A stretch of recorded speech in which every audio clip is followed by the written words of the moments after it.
Hello and welcome to our family meeting. My name is Leah Salgado. I'm Pasquayaqui from Tucson, Arizona. I live on Piscataway land in Washington, D.C., and I'm the Chief Impact Officer for IllumiNative. We're so excited today to be discussing the urgent need for improved pay and working conditions for caregivers, as well as better access to caregiving, particularly focusing on our family members in the Indigenous community.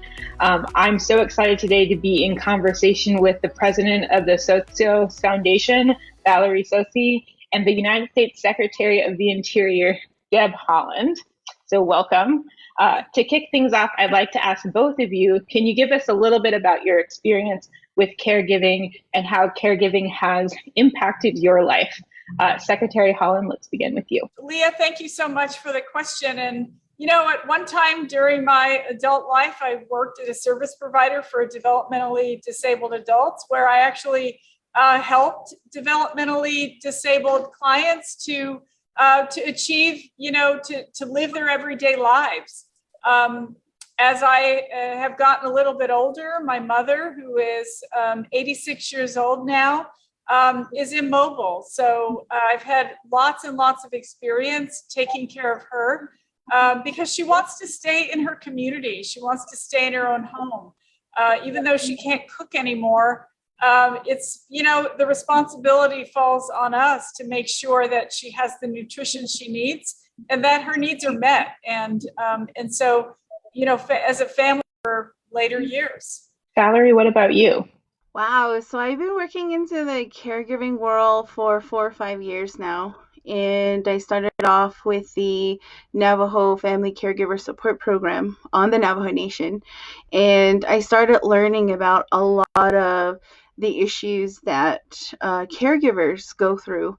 And as the secretary said, we want to keep and have this love for our elders and for our family, even those that have disabilities or have, some type of need. So in that time, I just been so impacted tremendously. Caregivers have the biggest heart. And on Navajo, it's because they're our family. They are our heart. That's why. But we also have the agencies, and they go out and they take care of other people on a res that need that type of care. So being impacted, we're impacted, I think already it's in us as natives, as Indigenous people, because it's our family, that's just how, it's not a job, I guess you could say. It's just a part of our life. You have your baby, you have your life, your adulthood, and then you have your grandparents and you move in with them, take care of them, and it's just a part of that cycle. Thank you so much. And thank you, Leah. We would also love to hear about your experience with caregiving. How has caregiving affected your life? Yeah, whenever I think about caregiving, I think about my mother, and I think about the role that she's played, not just for me, but to my siblings, right? And the role that she continues to play with my grandmother, right? My sisters. And I think you're right, Valerie. We don't really think about caregiving as a job. It's just needed. And so it's done. And I think in particular, Native women, right, throughout my life have ensured that family is taken care of. My mom made sure that we always had food on the table, even if we didn't have any money, right? She always made sure we had answers to all of our homework questions, even if she didn't understand the math, right? So she took us to every doctor's appointment, anything that she could scrape by to ensure that I have the life that I have and I have the opportunities that I have. And I know that, especially with my grandmother, right now, who is older and is sick, that my aunties, right, take the job of ensuring that she goes to the doctor, of ensuring that she has the right food. And my grandmother in her own way still takes care of all of us, right? And so I think it is so reciprocal. It's such, a deep part of who we are. And whenever I think about, caregiving, it really comes back to the role that I think Native women, right, play within families and within community, the deep care, right, that's there for us. Care can't wait because this country was built on Indigenous lands, and now it's time to take care of our people. Care can't wait because it's time to do what's right. Care can't wait because it's not simply an economic issue, it's an equity issue, it's a gender issue. Caregivers, they carried us through this pandemic. How dare we ask them to save our lives when we're acting like theirs don't matter. Every single day, tens of millions of elderly Americans, of sick Americans, of disabled Americans rely on home care workers and community-based workers to live their lives with dignity. Care can't wait because our economy needs to modernize and make clear for where we are. We need an economy that cares for everyone. Care workers, they risk their lives to save ours every single day. Let's do our part to make sure they earn wages they can actually live on and receive the paid leave and other benefits that they deserve. Because care can't wait. We know that we lift our families, our economy, and we build jobs when we build a care infrastructure, and that means making sure that we have childcare for all, paid family medical leave for everyone, home and community-based services for people with disabilities and the aging. It's time to build a care infrastructure right now, this very moment. Leah and Valerie, can you tell us about how our Indigenous communities are doing during this time? Well, I will say that I know that the pandemic has really impacted our communities in a variety of ways, right? We know that women by far have had to leave the workforce in bigger numbers, right? And that includes Indigenous women, right? And when we think about the impact of COVID, right, about how much caretaking is now just only moving it, at home, and how that impacts, multi-generational families, right, where we have grandchildren and grandmothers and everyone in between, and how, this is really, a time in which we all have to care for our communities. We have to care for each other by getting vaccines, by wearing masks, in particular because of the way that our families are structured. And so I don't know, Valerie, if there's anything else that you think. Yeah, there's a huge impact. And we can't have our gatherings and our ceremonies even this summer. And, that really makes a big impact. You're right, on our families, the kids, if they're going to be going to school. Infrastructure on Navajo is not great. So that has been a humongous impact where, like, again, with the kids and even for work and getting together and having these helpfulness. And a lot of the caregivers on Navajo with the agencies has gone down because they're scared, and the thing too is we have to be that much extra careful, even as family caregivers, that we don't want to bring the sickness into the house because they are vulnerable. So a lot of us have been coming together and just making that extra impact of taking care of our vulnerable population. So it's been a really tough time, and I believe that, again, you're right, for the Indigenous women, we're the leaders of the house, and we're taking care of the kids in the multi-generational home, and we need to have that support. Let me follow up with this. What care systems are you both seeing as being the most impactful and urgent in our Indigenous communities, and how can they be further supported? I feel like right now it would be with the agencies. So the Tsoh Fund doesn't have an agency, but we support caregivers. And this is where, again, if somebody, and life has changed as well. Even though it is a part of life to be taking care of our elders, we have people who have gone off the reservation to go to school, to go to work. So now who's taking care of the home?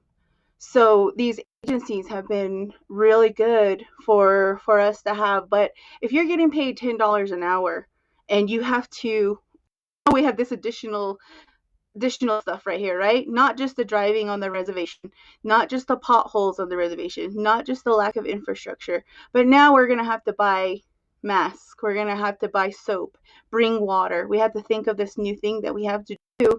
The pay increase would be great, because annually, if they're getting paid an average around for our area is $10 an hour, they're making $13,000 a year. That's not enough. And the other thing too, I think, is training, because a lot of times, right, we kind of just grow in to be like, I saw mom do this for grandma. Honestly, I don't even know where mom had learned that. You're just like, well, I learned it from mom. I saw her. I saw auntie do that. But these type of trainings are very important too, especially for those ones that are maybe wheelchair bound or have crutches, have diseases. Right now, Alzheimer's is a huge topic in the caregiving world because it can be triggered by trauma. And and COVID is trauma. I think one other piece that we don't always talk about really is about how, being a caretaker really impacts you, right, as an individual, and ensuring that we have, proper, things in place to ensure that, women who are having to take, or that are get the opportunity to take care, right, of their grandparents, right, also have access to, dealing with the stress that comes along with that are able to, to find rest, right, and care for themselves as part of that as well. And so ensuring that we have systems that can help support both, our relatives that need the caretaking, but also the caretakers themselves. Caregivers just need support, and we need to make sure that that our elderly folks and the folks who need the care have the support they need in their own communities, because that's what really matters. They want to stay in their communities where they know people and they're on their ancestral homelands, and all of those things that are so, so important. There's $550 billion of investment into the care economy that's currently being negotiated in Congress right now. And so I'm curious from both of you, what do you think the impact of these investments for the Indigenous communities would be? So a lot of times this would help people such as me and my business with the Tsoh Foundation, a nonprofit, as well as the New Mexico Caregiver Coalition and a lot of my other partners that I work with near around the reservation. And you're giving that funding to us. We can go ahead and develop these programs and enhance the programs that we already have, that we have the training, we're adopting in the language, we're interpreting these things, that type of stuff comes in through. And then you have to increase the pay and you have to set up these systems. In Arizona alone, there will be 16,000, I believe it was 16,000 additional jobs just in Arizona. So that would make a definite economy change as well to help us go through. I think a lot of times we say we don't want minimum wage anymore. We want to talk living wage. And especially for the people that are doing these hard jobs, that even agencies, they have limited hours. They can probably, it just depends on whatever they can get. So sometimes they can only work 40 hours for the month. Well, I think that, for the first time, we're seeing a real investment, right, in like the home and what's happening there. And I think when we think about, what this investment is going to do, I think ensuring that there's funding available, right, for caretakers is important, that there's funding for childcare and everything that they mean. That means I look forward to ensuring and hopefully ensuring that tribes have access to this care, right? And I think about the importance of Head Start programs, right, that are part of this piece. And when I think about the importance of investing for tribes being able to invest in elder care, right, and provide assistance and both in terms of medical needs but also housing needs for our elders, right, like there's a real opportunity for us to ensure that we're able to care for each other at home. I think so much of how we continue to function in society puts all of the emphasis on what you're doing outside of that home, and ensuring that we have the ability to take care of our young people, to take care of our older relatives is going to be so crucial, right, in how this next generation grows. Care can't wait because Indigenous women and caregivers have communities and cultures to steward. We want not only the people who are caregivers at home being able to go to work because they have good care at home, but we want the respect to be there for the workers in the home. Care can't wait because there's no pause button on my child's development. He needs high quality education and amazing experiences to be able to learn and grow. As an early childhood education teacher, I'm providing amazing education, great experiences for other people's children, and I would like to be able to provide that for my child. We have to do more to invest in caregiving, including efforts to strengthen access to home and community-based services, expand the caregiving workforce, and give more caregivers the support that they need. Care can't wait because women and caregivers have carried us through this pandemic, and they hold up our economy every day. The time to invest in them is now. Care can't wait because women and the families who depend on us can't wait. Women, and especially women of color, have borne the brunt of this pandemic. We've held up the economy with our unpaid and underpaid caregiving. Care can't wait because there's no economic recovery without us. last, as leaders in your respective communities and our Indigenous community as a whole, and people who work so hard to advocate for others, and I thank you for that. How are you both taking care of yourselves?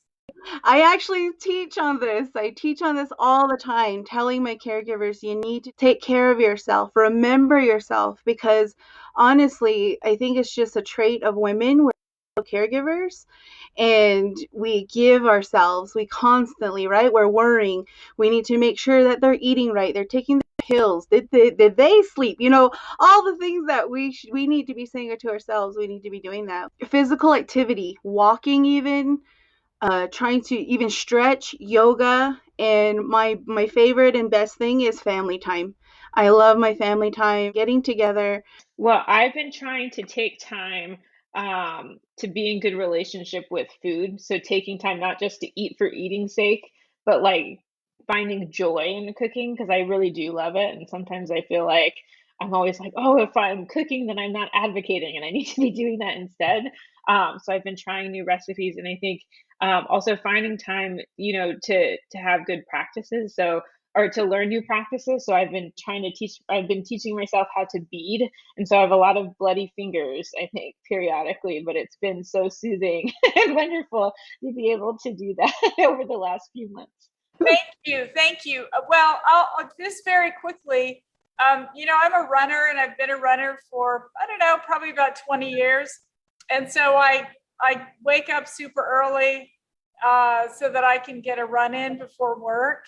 And yes, all the things you mentioned, I try to do that, right? I try to eat well, vegetables and fruits, get my exercise, and make sure, you know, one of the things I like to do is to read for fun. I read a lot for my work, but I want to make sure that I balance that out with things that I enjoy reading. So that's one of the ways I take care of myself as well. Thank you for asking.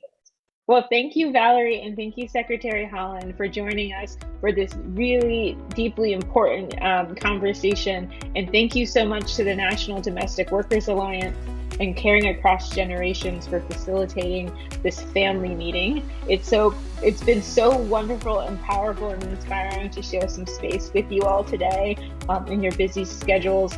To learn more about the importance of investing in care infrastructure, please visit caringacross.org and domesticworkers.org. I hope you have a good day.